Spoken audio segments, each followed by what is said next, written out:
माने भगवान समाज को शिक्षा दिया कि अगर पत्नी की तबीयत खराब है तो पति को भी पत्नी की सेवा करनी चाहिए, इसमें कोई संकोच नहीं है। तर्क दिया मिलजुल करके रहें, कहीं आपस में वाद विवाद हो गया तो उसको बहुत लंबा नहीं खींचना चाहिए। कोई भी बातचीत हो जाए, परिवार में अक्सर हो जाता है, तो ऐसा ना हो कि गृहस्थी टूट जाए। एक पति पत्नी आपस में बड़े प्रेम से रहा करते थे, संयोग से किसी बात को लेकर के झगड़ा हो गया, बातचीत बंद हो गई। पति ने कहा अब असल बात पे हो तो आगे से बात मत करना। पत्नी ने भी तर्क दे दिया अगर आप असल बाप के हो तो आप भी मुझसे पहले से बात मत करना। लो, दोनों में झगड़ा चालू हो गया। अब पति को कुछ कहना होता है तो वह चिट्ठी लिख देते हैं, पर्ची लिख देते हैं, पर्ची पढ़ करके पत्नी वो काम कर लेती है। पत्नी को पति से कुछ कहना होता है तो पत्नी भी पर्ची लिख देती है, चिट्ठी लिख देती है। 3 महीने पूरे हो गए लेकिन अभी भी पति पत्नी में वार्तालाप शुरू नहीं हुई। कितने महीने हो गए? 3 महीने पूरे हो गए। जब 3 महीने हो गए तो कचड़ा का डब्बा पूरा पेटी भर गई, लेकिन अभी भी बातचीत शुरू नहीं हुई। चलते चलते चलते चलते 6 महीने हो गए, पूरे 6 महीने हो गए लेकिन अभी भी पति पत्नी में वार्तालाप शुरू नहीं हुई। एक दिन पति देवता को व्यापार के लिए बाहर जाना था, सुबह 6 बजे की ट्रेन थी। पत्नी से चिट्ठी लिख करके भेजा छुटका पर्ची में, सुबह 5 बजे उठा देना, 6 बजे ट्रेन पकड़ना है। पत्नी ने उस पर्ची को पढ़ा और जैसे सुबह के 5 बजे तो वो भी पर्ची लिख दी। पर्ची लिख के तकिए के नीचे रख दी। इधर सुबह के बज गए 8। जब 8 बज गए तो पति देवता बड़े क्रोध में, पर्ची लिख करके दिया, अरे 8 बज गए, मैंने कहा था सुबह 5 बजे जगा देना। तो पत्नी ने भी तकिए की तरफ इशारा किया, पर्ची भेजा तो था, अब नहीं उठे तो मैं क्या करूं। पति ने फिर से चिट्ठी लिखा, अरे देवी कोई पर्ची से उठता है, चिट्ठी से उठता है। खैर पति को लगा कि चलो पत्नी अपनी ही है, एक बार बात कर लेते हैं। लेकिन जैसे बात करने की इच्छा होती थी कि वो बात ध्यान आ जाती थी। पत्नी ने कहा है पहले से बात करोगे तो असल बाप के हो तो पहले से बात मत करना, बात कर लूंगा तो नकल बाप का हो जाऊंगा। पत्नी को भी लगा कि चलो पति तो अपने ही है, बात कर ही लेती हूँ, लेकिन फिर से यही बात सामने आ जाती। समय गुजारता चला गया। पति देवता एक दिन घर में ही थे, संडे का समय था, छुट्टी में थे, ठंडी का समय था, आग ताप रहे थे। आग तापते समय विचार कर रहे थे हमारी पत्नी बड़ी जिद्दी है, अब आगे से बोलेगी नहीं, अब हमें को कुछ करना पड़ेगा।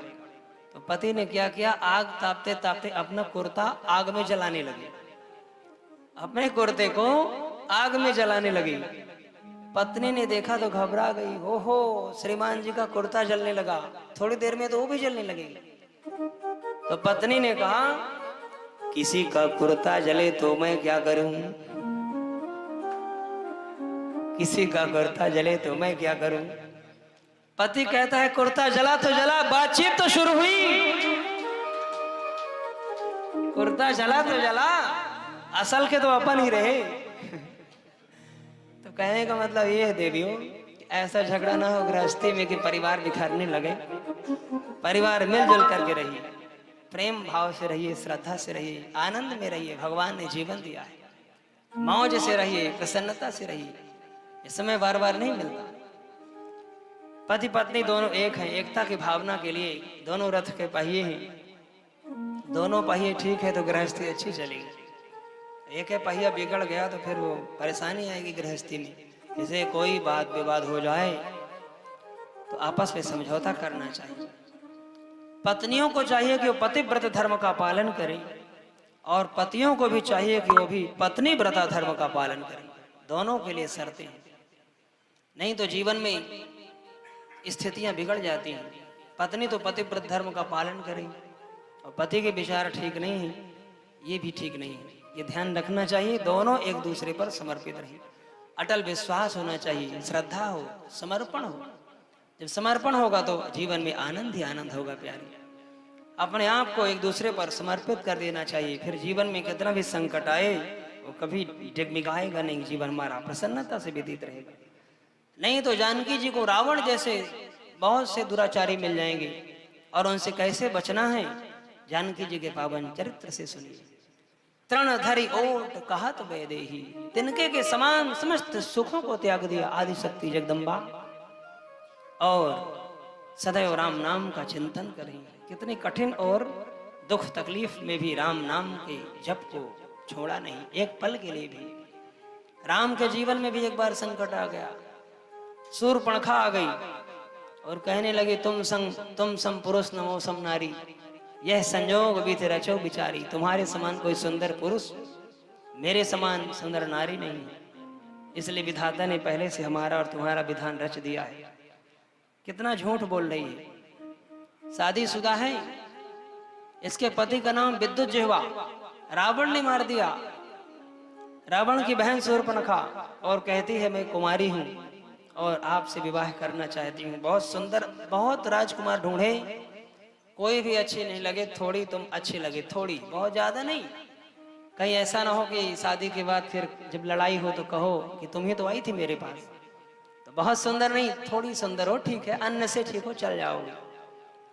तो भगवान राम ने फिर क्या किया, बहुत समझाने का प्रयास किया। भगवान ने थोड़ी झूठ बोल दिया। भगवान का जब झूठ शुरू हो गया तो फिर थोड़ा हम भी आनंद ले ली। भगवान ने कहा हमारे लक्ष्मण जी छोटे भाई हमारे कुंवारे हैं, मैं तो शादीशुदा हूँ, मेरी पत्नी जानकी है, विवाहित हूँ, गृहस्थी वाला हूँ, लक्ष्मण जी के पास जाओ। लक्ष्मण जी ने कहा देवी तुम जहाँ गई थी वहीं ठीक थी, हम सब लोग उन्हीं के चरणों की आराधना करते हैं, जगत पिता वही है। अगर तुम्हें ब्रह्म को पाना है तो पहले जानकी को पाओ। जानकी कौन है, जानकी माने भक्ति।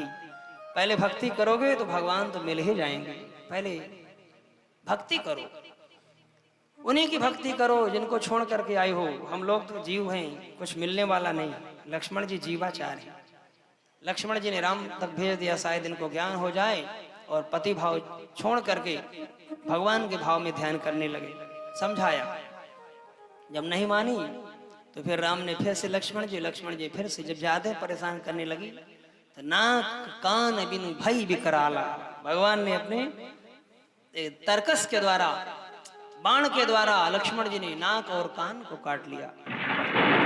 मानो रावण को चुनौती दिया है कि रघुवंश के ऊपर कुदृष्टि देखने से उसकी यही स्थिति होती है। यहीं से लंका में चढ़ाई आगे की कथा बड़ी विस्तार से, राम कथा बड़ी अद्भुत कथा है प्यारी। इधर आज नारद जी का भ्रम दूर हो गया।